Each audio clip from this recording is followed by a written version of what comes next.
Hello, my name is Sourabh Niyogi, and I wanted to go through an important topic that is super relevant given the dynamics of Polkadot OpenGov's um, various proposal spends.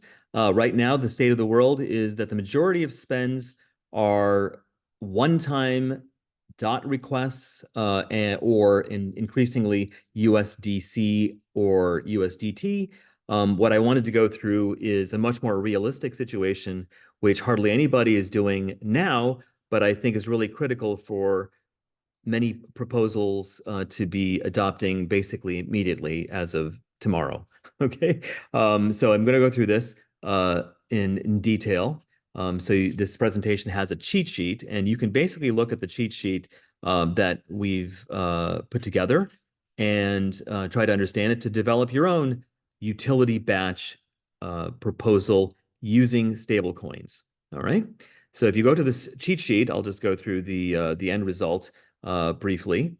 This is taking us to Polkadot.js. It's sort of meant for developers, and ideally this would be a part of Polka assembly or Subsquare. But this is a fully developed utility batch in 3 calls.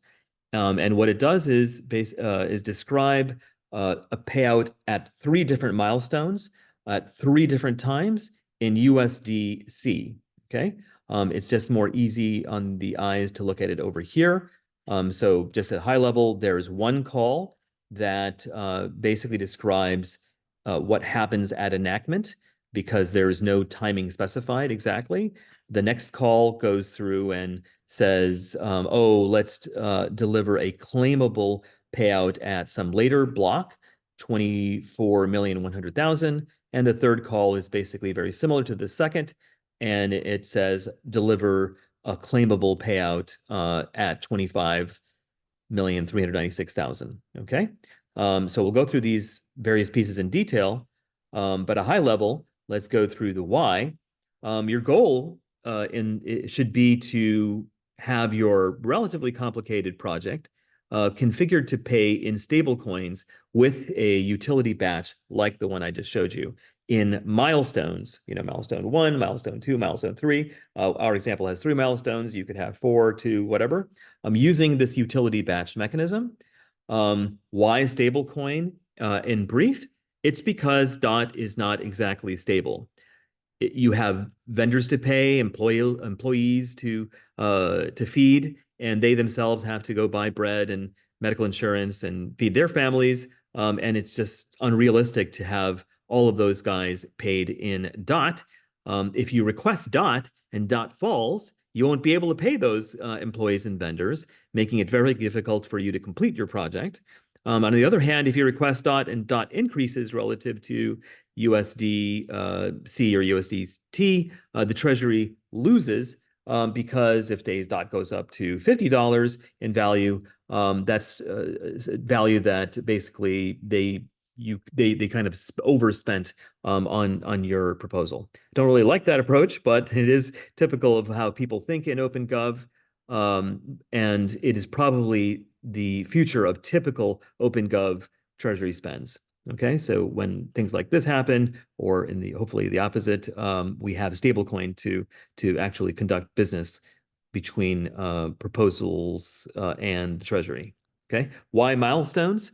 Well, it's very hard to deliver everything all at once and suffer the risk of being unpaid, and it's also very silly for the Treasury to sort of give out something in full without with the risk of failing to deliver on your part.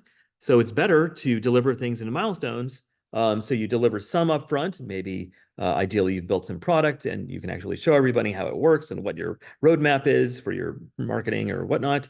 And at later points, say every quarter, every month, every 6 weeks, or on some event that happens in a predictable way, you will be able to deliver value much more efficiently. So instead of things being all towards the proposer or all towards the Treasury, you have things somewhere in between, where if you fail to deliver, the OpenGov community can basically avoid spend you. So if they see that you're not exactly delivering according to plan or delivering too little relative to what you promised, at some milestone 2 or 3 or 4 or whatnot, they have the assurance that they can in fact void your proposal. Okay, this approach is way better than everything happening at once or at the end. And if you have a regular delivery, it works great. On the other hand, if you have some giant payment up front, like you got to pay your soccer team millions and millions of dollars, this won't work so well because it basically turns into basically for how to get everything for up for front. But for the majority of projects, if they're of any serious scope, this is going to be typical of OpenGov treasury spends going forward. And I hope this sort of mechanism explanation will encourage you and your fellow proposers or as a OpenGov voter to demand that this be the future of how proposals come into OpenGov if then they're in the medium or big spender category. So the key components that I already have gone through are these 4 components, and I'll go through them in detail now. To go look again, you have, again, 3 calls. And so I'll just go through each of the sections. This part describes the asset. All right. So this says, oh, we are talking about some asset over here that exists on parachain ID 1000, which is the Polkadot Asset Hub. And it happens to have a certain palette, which has a certain index of 50. So 50 is kind of a special number because it's kind of what happens on Polkadot Asset Hub. And this is where you have your actual specification of the stablecoin. This is USDC. It's 1337. If you were to request USDT, you would have 1984. And you're like, what's going on over here with these decimals? Unfortunately, because of this UI bug, you have to divide 1337 or 1984, whatever the asset ID is. These are the 2 that you're probably going to have to work with. You divide it by 10 to the 10. And if you divide it by 10 to the 10, it basically involves putting 0.6 zeros right after decimal point, and then a 4-digit asset ID. So 1337 divided by 10 to the 10 is this floating point number. Okay, that's kind of a little explanation about why it's this funny issue. Similarly, your amount, you're like, what is this? Is this a proposal for 2.7182 dot? No, because of a UI bug, this amount is divided by 10 to the 4, meaning if you're asking for $27,182, if you take that number and divide it by 10 to the 4, you'll get 2.7182. Okay, so don't be alarmed when you're looking at these funny looking numbers of things divided by 10 to the 10 or 10 to the 4. Where do these 10s and 4s come from? Well, 10 is the decimals value of dot. And it turns out the stablecoins, if you didn't know, have a decimals of 6. And the reason why you end up with 10 to the 4 is it's the difference between 10 to the 10 and 10 to the 6, which is 10 to the 4. So you got these quirks. And so be sure that you accommodate this. Otherwise, you might get a hell of a lot less or be asking for the entire amount of the treasury, and it'll probably not work because you'll be asking for basically everything. Okay, so pay attention to that. And finally, there's the who, namely this public key is who this payout is going to. And finally, is this valid from? This a none situation, meaning there is no valid from, implies that this first payout, will happen on enactment. If you want to have it, your first payouts in this happen on some other block, you're welcome to put this and put your block number. The first one could be anything. And that's basically the shape of it.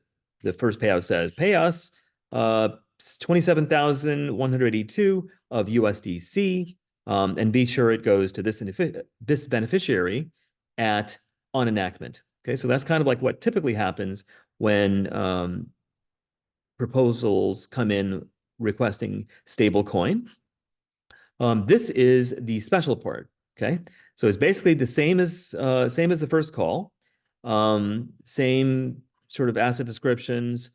This part here, if you go to the reverse, is 5.75 times 10 to the 4, which is 57,500. We just move this over 4 decimal places. But this time you have the valid from actually set. In this case, 24,100,000. And in the third call, it's also the same, different amount. It's not pi dot, but instead 31,415. And again, a different valid from that happens to correspond to January 1st and April 1st. Okay, so that's kind of the shape of what the whole call structure looks like, and you can see all of that put together here. This one and that one basically describes the 10 to the 10 division of the asset ID. We'll go hunt around for blocks, but the amounts here are divided by 10,000. And just to go briefly through how you can come up with your block numbers, if you basically go through the exercise of saying, oh, where do I want my event? Is it at November 15th or January 1st or April 1st or whatnot? You can find the exact dates according to Subscan pretty reliably. I did some hunting around. It turns out this one gets us to January 1st. And if you come back and try some other blocks, you'll end up with something that's approximately April 1st. But you can mathematically compute a whole bunch of payouts programmatically by using a certain number of blocks per day, namely 14,400. How do you get this number? Well, it's the number of seconds in a day, 86,400, divided by the Polkadot's current block time on the average of 6 seconds per block. And if you divide those two numbers, you get 14,400 blocks per day. And then you can analytically take some starting point and say, oh, to get 90 days later, all I have to do is multiply this number by 90 and or by 30 or 7 times some number of weeks or whatnot, and you can get something pretty reliably in a spreadsheet, okay, for some future dates. So we covered all these sections at the top. For the beneficiary, most of the time you'll see this address in various parts of whatever block explorer like Subscan you happen to be using. If you check it out here, it's not a real account, so really robustly you should use the account format transform page in this tool section. Whatever account you put in, it will have a pub key. All right. So this pub key, you can share it freely, as you would expect the word public. There's nothing secret about it. And it's different from all the various encodings which have different prefixes. So all of those prefixes, whatever they are, map into exactly one pub key, which you can use in the beneficiary field. All right, and that's where your payouts will, in fact, go to with the beneficiary field specified. And that's pretty much it. That gets you all of the green cells that you put in your UI of Polkadot.js. And if you do this, well, where's the endpoint? The endpoint will basically be in this pre-images page. These, by the way, are all of the proposals pre-images. Very few people are actually requesting them back and getting their 40 dots. So I don't know, there's like 40 times 500, like tens of thousands, I think 20,000 dot or something sitting here locked. So if you haven't claimed your stuff, get it back. But basically, once you've gone through that process, you can build it, or you'll be required to rebuild it by taking all that structure. And once you've gotten your design, you can go through and say, oh, I want 3 calls of treasury, not local spend, which is what everyone has been doing until recent, but instead treasury.spend. And for all those calls, you'll have to replicate them. It's a little painful, but 20 minutes later, you have a candidate, and you probably have to stare at it and double check it 4 times because you don't want to waste everyone's time to get the details of your proposal wrong. Be sure to get this valid from and so forth. Once you get the answer, you will get a pre-image hash. All right. And this pre-image hash, if you come back to PokeAssembly, that's pretty much what that is required for you to submit your proposal in this form on PokeAssembly. So just to review the components again of as you submit it, the asset, be sure to divide by 10 to the 10, where you have like 6 zeros and your asset ID when you see that and prepare your pre-image. Be sure your amount is divided by 10 to the 4, meaning if you're asking for this amount divided by 10 to the 1,000, and you'll get the amount, and it'll look strange to you, like I'm not really requesting 31 dot, I'm actually meaning this. And likewise, for the valid from, you can do some math to reliably get your milestone things, and your beneficiary is going to require that you look up the beneficiary public key using your favorite account transform tool. Okay, so if you've set that all up, when you get around to submitting your proposal on PokeAssembly, you can get that pre-image hash from this submission and include it in your treasury proposal. And ultimately, assuming your proposal passes, you should deliver your product or service and claim your payout, and be sure that you do it on time according to your promises as outlined in your treasury proposal. Otherwise, you run the risk of being void spended. Okay, so what this means is that we should not see any dot proposals anymore requesting a bunch of top-ups.